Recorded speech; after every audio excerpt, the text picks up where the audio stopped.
सत साहेब बंदी छोड़ गरीबदास जी महाराज की अपार दया से हम उनकी अनमोल वाणी पे लगातार विचार करते आ रहे हैं। हमारा जो विचार था वह चाणक्य अंग पे चल रहा था, जिसमें महाराज जी ने काफी गहरी चोटें की है। तो उसकी आगे की कड़ियां लेते हैं। महाराज कहते हैं, गरीब भेख चले हैं बेश्त को, पत्थर गांठे बांध जीवेंगे किस भेद से, विष के लड्डू साथ। जैसे पीछे की कड़ियों में महाराज ने कहा, कृपाहन से ती प्रीतड़ी, चेतन से ती दोष, दोजक धारा जाएंगे कदी न पावे मोह। उन्हीं बातों को आगे और विस्तार दे रहे हैं। तो ये नहीं है कि महाराज क्या कह रहे हैं, समझने की जरूरत है उनको। जैसे यहाँ पे महाराज ने कहा कि पत्थर गांठी बांध। भाव क्या है महाराज? ऊपर भी पत्थर पुजारी जीव कह रहे हैं, महाराज क्या बात कह रहे हैं? कहने का भाव ये है महाराज बंदी छोड़ गरीबदास जी का, जैसे हमने कल विस्तार से चर्चा करी इस विषय में, एक बार थोड़ा सा और ले लेते हैं फिर से। तो भाव है कि हम जब हरिद्वार जाते हैं तो वहां पे एक शब्द सबने सुना होगा, मानो तो गंगा माँ हूं, नहीं तो बहता पानी। ये तो हमारी समझ है, ये हमारी अवस्था है कि हम किस अवस्था पर हैं। महाराज बंदी छोड़ गरीबदास जी ने कहा कि हे इंसान, तू इस पर विचार कर, इस पे चिंतन कर, इस पे मनन कर। तूने जो कृति बनाई, जो मूर्त बनाई, उस पे तो तू विश्वास करता है इसमें परमात्मा है, पर जो कृति उस परमात्मा ने बनाई, जो जिंदा है, शुद्ध है, चेतन है, उस पे तेरा विश्वास नहीं है। तू इस बात को सोच, इस विचार पे चिंतन कर, इस विचार पर मनन कर कि वो परमात्मा कहाँ है, किस अवस्था में है।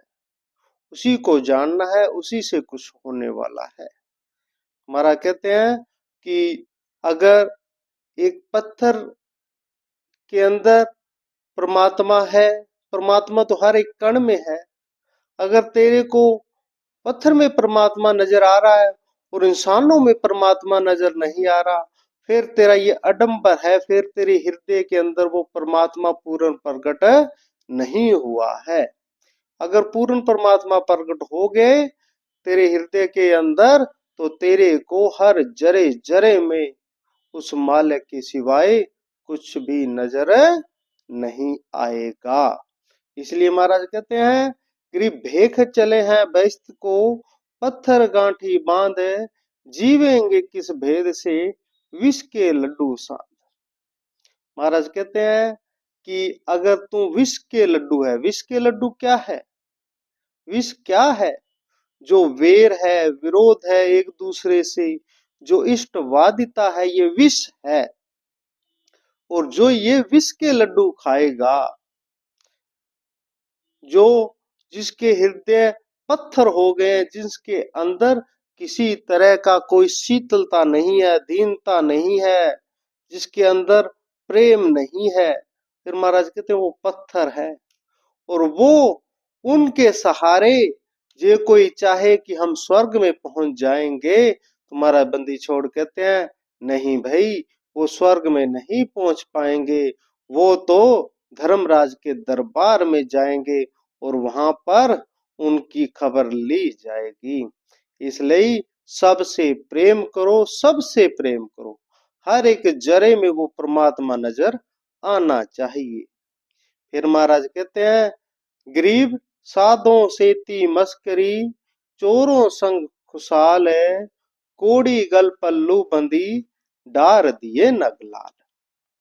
फिर महाराज इसी बात को आगे और विस्तार देते हैं कि ये इंसान जो है, ये जीव जो है, ये बहुत अपने आप को समझदार मानता है, पर इसकी समझदारी बिल्कुल बेकार है। कैसे बेकार है? महाराज कहते साधों से ती मस्करी चोरों संग खुशाल। कहता ये इंसान जो है अपनी बुद्धि में इतना मगरूर है, इस इंसान को अपनी बुद्धि पे इतना अहंकार हो जाता है कि ये संतों से मजाक करता है, मस्करी करता है। और जो चोर हैं, लुटेरे हैं, गुंडे हैं, बदमाश हैं, उनकी ये संगत करता है।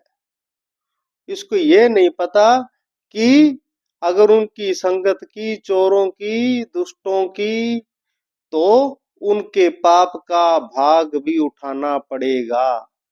अगर संतों की संग करी, उनसे नम्रता करी, तो अगर उन्होंने अरे मत की एक नजर कर दी तेरे पे, तो तेरा ये जो बंधन है उससे मुक्त हो जाएगा। जो कर्मों का एक बड़ा भारी पहाड़ है वो कट जाएगा। पर ये इंसान की बुद्धि देखो बड़ी उल्टी चलती है। हम जब भागवत का प्रसंग लेते हैं उसमें आती है कि यादवों को 56 करोड़ यादव होते, इनको अहंकार था वे भगवान श्री कृष्ण हमारे हैं, सबसे शक्तिशाली सेना हमारे पास है, हम सबसे बहादुर हैं।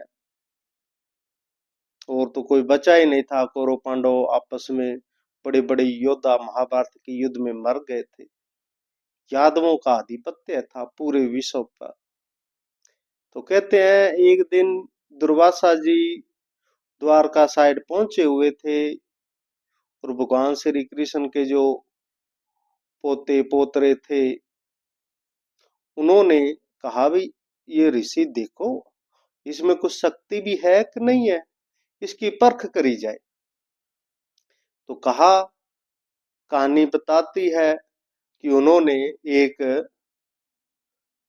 मतलब लड़के के पेट के चारों तरफ कड़ाही बांध ली, कड़ाही बांध ली, ऊपर कपड़े कुपड़े डाल लिए, उसका मुंह ढक लिया, लड़कियों वाले उसको कपड़े पहना दिए और लेके चले हैं दुर्वासा जी के पास।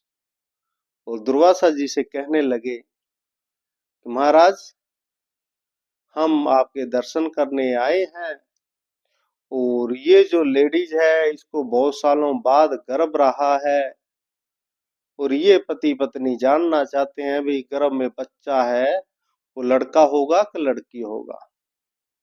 दुर्वासा जी को पता लग गया तपोबल से भाई ये तो लोहे की कड़ाई बांध के मस्करी कर रहे हैं, मजाक कर रहे हैं। दुर्वासा जी ने कहा भाई आप यहाँ से जाओ, कोई फायदा नहीं है। एक बार दो बार कहा तो तीसरी बार जब कहा तो दुर्वासा जी को गुस्सा आ गया। दुर्वासा जी को वैसे ही क्रोधी माना जाता था। उन्होंने गुस्से में आके कहा जाओ यहां से। बोले महाराज बताइए लड़का होगा लड़की होगा? तो वो कहने लगा इससे जो पैदा होगा उससे यदु कुल का विनाश होगा, जाओ भाग जाओ। ऐसा श्राप उन्होंने जो है उस समय जो पहुंचे थे उनको दे दिया। वो भयभीत हो गए, डर गए, वे ऋषि ने श्राप दे दिया। वापस द्वारका में आए, एक दूसरे से बात करी तो बात फैलती फैलती भगवान श्री कृष्ण के पास पहुंच गई। सभी जो यादव थे इकट्ठे होकर भगवान कृष्ण के पास आए कि हे भगवान ऐसे ऐसे बच्चों ने गलती करी, दुर्वासा जी ने श्राप दे दिया, अब आप ही हमें बचाइए। तो भगवान श्री कृष्ण कहने लगे कि पहली बात तो साधु संत से कभी मस्करी मजाक नहीं करना चाहिए। अगर मजाक करोगे साधु संत से तो पता नहीं कौन सा जो है वज्र तुम पे टूट पड़े। साधु संत की तो सेवा करनी चाहिए, उनकी बंदगी करनी चाहिए, उनकी अधीनता करनी चाहिए। तो पता नहीं साधु संत तुम्हें क्या दे दें। तुम पे खुश हो जाते तो पता नहीं दुर्वासा जी तुम्हारे लिए क्या वरदान दे देते। और तुमने उनका मजाक किया तो उन्होंने श्राप दे दिया। अब महाराज क्या किया जाए। भगवान ने सोच कर कहा, ये से करो, श्राप होते हैं टाले नहीं जा सकते। पर उन्होंने एक बात बोली है, क्या, कि जो ये कढ़ाई है इससे जो पैदा होगा उससे जो है यादव है उनका वंश होगा, यदुवंश होगा। तो ऐसे करो, इसको घिस घिस के समुन्द्र में बहा दो। तो सभी लगे उस कढ़ाई को घिसने, घिसते हैं, बिल्कुल चूरा पाउडर बना दिया। कोई मेरे पर का था, उसके हाथ में एक छोटी सी नोक जितना घिस रहा था, बाकी सबने घिस दिया, वो अकेला पीछे रह गया। उसने कहा भाई मैं भी कह देता हूँ भाई, घिस गया जी। तो उसने भी समुद्र में फेंक के कहता जी मेरे वाला भी टुकड़ा घिसा गया। वो प्रभास क्षेत्र के अंदर वो बहा दिया गया। उससे उससे जो है वहां पर ये ऐसे समझ लो, आजकल समझाने के लिए ऐसे समझ लो कि जैसे सरकंडा टाइप होता ना, ऐसी एक वहां पे घास धूप पैदा हुई, जिसका पत्ता जो है एक तलवार की तरह होता है। जो सरकंडा इसका भी एक तलवार की तरह होता है, इससे भी हाथ कट जाते हैं। तो कुछ समय बाद वो श्राप फलित हुआ और यादव आपस में लड़ने लगे।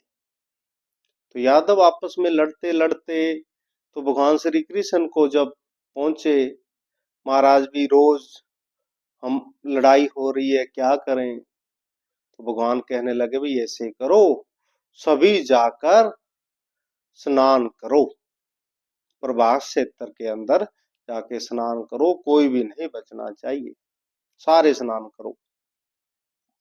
तो सब जाते हैं, वहां पे स्नान करने के लिए जाते हैं।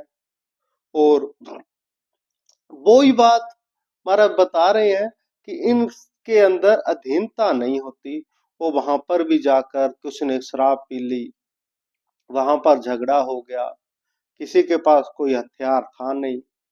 उस सरकंडे टाइप जो घास था उसको उखाड़ उखाड़ के एक दूसरे को मार रहे हैं और मार रहे हैं।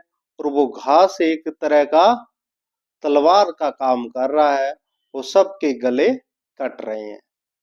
तो कथा कहती है, भागवत में लिखा है कि सारे यादव वहां पे कट गए, एक दूसरे को मार दिया।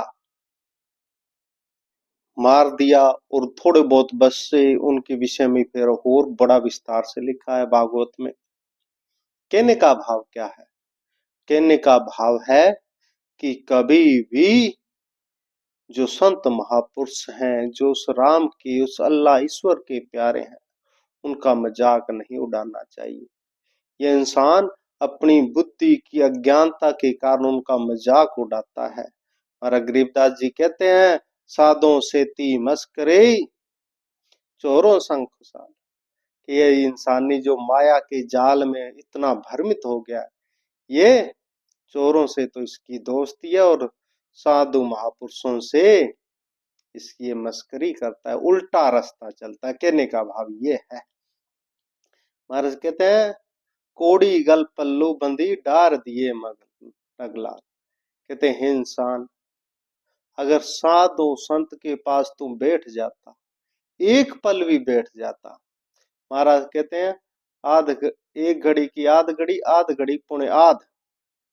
कहते थोड़ा सा भी समय अगर तूने संत महापुरुषों की संगत की ना, तो उसका अनंत फल हो जाता है।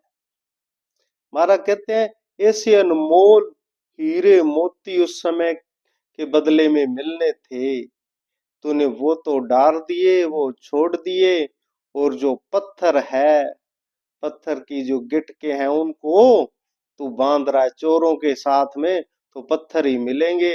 और संतों की संगत में बैठता तो अनमोल हीरे थे। ये उल्टा इंसान चलता है। इसको समझना चाहिए कि मेरे को मेरा रास्ता क्या है, मेरी मुक्ति का साधन क्या है, मेरा पुण्य कैसे बढ़ेगा। फिर महाराज ने कहा ये उल्टा है, इसलिए इसको एक नया नाम दिया महाराज ने, साकट। साकट कहा महाराज ने आगे। महाराज कहते हैं गरीब साधों की संगत नहीं, नहीं साहेब का जाप, कहे गरीब कैसे बचे जिनके तीनों ताप। महाराज ने कहा कि साधुओं की संगत नहीं करता, सुमरन जाप नहीं करता, तो महाराज कहते हैं हे गरीब कैसे बचे जिनके तीनों ताप। तीन ताप होते हैं, जो ऐसे समझो कि एक तो हमारे शरीर के रोग हैं, दैहिक है। देह अगर ये रोग हो जाए, जैसे किसी को बुखार ही हो जाए, तो सामने चाहे 56 भोजन पड़े हों, वो खा नहीं सकता या खा सकता है। अगर एक थोड़ा सा ताप, एक छोटा सा बुखार ही अगर शरीर पे हावी हो जाए, तो उसकी दिनचर्या बदल के रख दी जाएगी। ऐसे समझ लो ये दैहिक ताप है।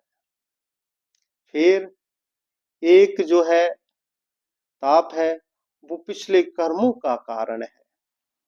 पिछले जो हमारे कर्मों, संचित कर्म है, उनके प्रभाव के कारण किसी का जन्म जो है, ऐसे समझ लो जन्म से आंख नहीं है, किसी के जन्म से ही मतलब पूरे अंग नहीं है, जहां कोई ऐसा एक्सीडेंट हो गया जिसमें कोई अंग भंग हो गया,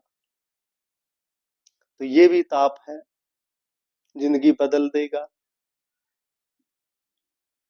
इसी प्रकार जैसे ऐसे समझ लो कि जैसे इंसान कोई मानसिक पीड़ा हो जाती है, जिसको जो कहता है जी मेरे दिमाग को एक पल ही चैन नहीं है, एक पल भी विश्राम नहीं है, मेरे को गलत गलत सपने आते हैं, तो भी ये एक तरह की ताप ही है। तो जो भी है सारा ये वर्गीकरण अपने अपने हिसाब से हम इसको और वेल डिफाइन कर सकते हैं। पर भाई एक शारीरिक लगा लो, एक मानसिक लगा लो, एक पिछले जन्मों का संबंध लगा लो, ऐसे कर लो, पर बाकी है ताप ही। इसका वर्गीकरण हम और भी आगे कर सकते हैं। पर कहने का भाव क्या है, ताप क्या है, दोष क्या है। दोष यही है कि हमारे जो है प्रारब्ध के कारण, जो पिछले जो कर्म थे, उनके कारण हमें इस शरीर में किसी ना किसी तरह का कष्ट होता ही होता है। महाराज कहते हैं इन कष्टों से बचने का एक ही उपाय है, वो है साधु महापुरुषों की संगत और ईश्वर का जाप। अगर ये नहीं किया तो भाई बहुत मुश्किल होने वाली है। फिर महाराज कहते हैं गरीब साकट की संगत करे, विड़स्यों को व्यवसाय, बूढ़े काली धार में मूल समूले जाए। फिर जो जो ये पूरी क्वालिटी है, जो संत महापुरुषों की संगत नहीं करती, संत महापुरुषों का मजाक उड़ाती है, इस इंसानी जन्म में आके बुरे कर्म करते हैं, जो सारे गंदे काम करते हैं, उन सब के लिए महाराज ने एक शब्द दे दिया, साकट। जो भजन सिमरन नहीं करता, जिसके अंदर इस संसार की सभी बुराइयां मौजूद है, एक आध कम ज्यादा हो सकती है, इससे ज्यादा कुछ नहीं, तो महाराज ने उसको कह दिया साकट। महाराज कहते हैं गरीब साकट की संगत करे, जो ऐसे मतलब बुरे लोगों की संगत करता है, तो उसका तो भाई जो है विनाश निश्चित है। महाराज कहते हैं डूबे काली धार मूल समूल ले जाएंगे। कहते हैं कि ऐसे गंदे लोगों की अगर संगत करी तो ये इंसानी जन्म तो जाएगा ही जाएगा, ये इंसानी जन्म तो जाना ही जाना है, मौत आनी ही आनी है। पर जो तेरे कर्म है, ऐसे तेने अपने कर्म लगा लिए जिससे कि तेरा विनाश होना निश्चित है, अटल है, और आगे अधोगति में जाएगा ही जाएगा। इसलिए महाराज कहते हैं साकट की कभी संगत नहीं करनी चाहिए। गिरि महाराज कहते हैं, ग्रीब साकट से क्या प्रीतड़ी, कोले जेहा रंग, स्वांत जे नहीं हाड़ को, सदा नुभाऊ गंग। महाराज यहाँ पे बड़ी चोट कर रहे हैं कि ऐसे जो है दुष्ट लोगों की संगत क्यों करनी, जो दुनियावी गंदे काम करते हैं, साधु संतों का सिमरन नहीं करते, संग नहीं करते, ऐसे उनसे क्या दोस्ती। और भाई अगर दोस्ती कर ली तो फिर तेरे साथ में होगा बड़ा बड़ा बुरा, हम ये बता देते हैं। महाराज कहते कोयले जिहारा, जो साकट है, महाराज कहते ये तो कोयला है, अगर तू इसके पास में बैठेगा, अगर जैसे कोई काजल की कोठरी हो, उसके अंदर कोई जाए तो कोई कितनी मर्जी कोशिश करे बचने की, उसको कालिक लगेगी ही लगेगी। अगर हम कोयले का काम करें तो हाथ काले होंगे ही होंगे, कोई रास्ता नहीं है उससे बचने का। तो महाराज कहते हैं कि ऐसे ही अगर साकट की संगत करी तो ये इंसानी जन्म तेरा जो बर्बाद कर देंगे, इनसे दूर रहे, बच जा। फिर महाराज कहते हैं ये बचने वाला है नहीं। कैसे नहीं बचने वाला? क्योंकि इसकी बुद्धि भ्रष्ट हो चुकी है। महाराज कहते हैं स्वान तजे नहीं हाड़ को, सदा नो हाउका। स्वान कहते हैं कुत्ते को। जो कुत्ता हमारे लोकल में कहते हैं कि जो कुत्ता एक बार हड्डी रोड़ी में जा आया, जिसने एक बार हड्डियां मुंह में ले ली, फिर उसको कहीं मर्जी ले जाओ, जितना मर्जी उसको उस गंगा स्नान कराओ, चाहे प्रयागराज में स्नान कराओ, चाहे जहां मर्जी लेके जाओ, जितने तीर्थ कराने कराओ, पर उसको जब छोड़ोगे तो वो सीधा हड्डियों के पास ही जाएगा। महाराज कहते हैं जीव ही ऐसा हो गया है जो साकट की संगत करता है, ऐसे समझो वो हड्डी रोड़ी है, वो हड्डियां खाने वाला जैसा कुत्ता है वैसा उसका हो जाता है।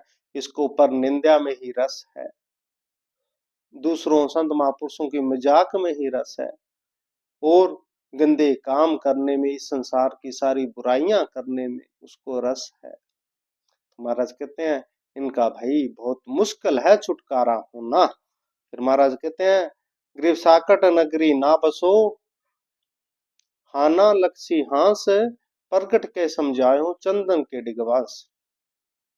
ग्रीव चंदन बंसा बसता एक के बन मजार, साकट संसा फूकी दोनों जरबर छार। महाराज यहाँ पे और उदाहरण दे रहे हैं कि ऐसे बुरे लोगों की, बुरे जो इंसान है जहाँ पे बसते हैं वहां रहना ही नहीं चाहिए।